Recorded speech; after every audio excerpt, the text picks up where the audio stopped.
The general election campaign is really spicing up now. Sir Keir Starmer has spent the last couple of years trying to reassure everybody that Labour isn't a risk.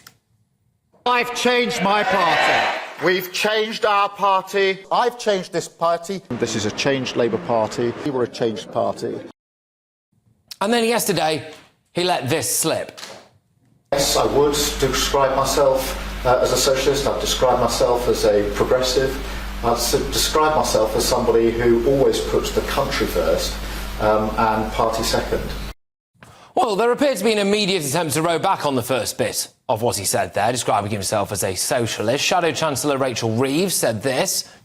I've always called myself a social democrat, and what I mean by that is that I believe that children from whatever background they come from should get an equal start in life to the opportunities that our country offers. I believe in strong public services to support people all through their lives, from the cradle to the grave, and I believe that work should always pay and offer security to people. So that's how I would describe myself.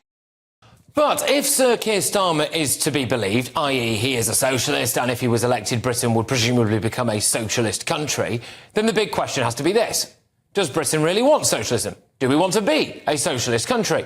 The polls appear to suggest yes, we do. Most of the latest polling data puts Labour 23 points ahead. But what might socialism look like under Labour?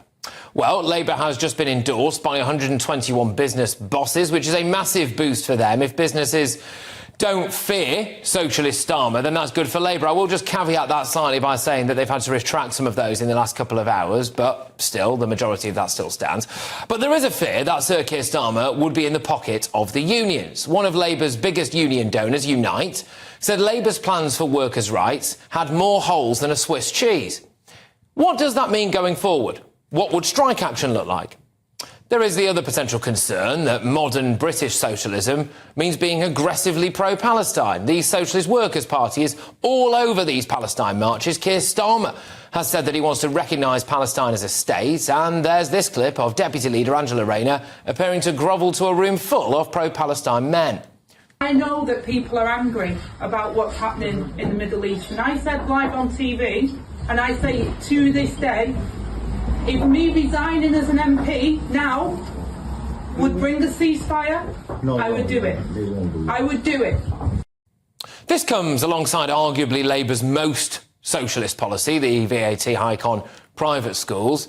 There are calls for them to U-turn after a survey today claimed around 224,000 private pupils could leave as a result of the plans, double the previous estimate. What impact will that have on state schools? So, the question still stands, doesn't it?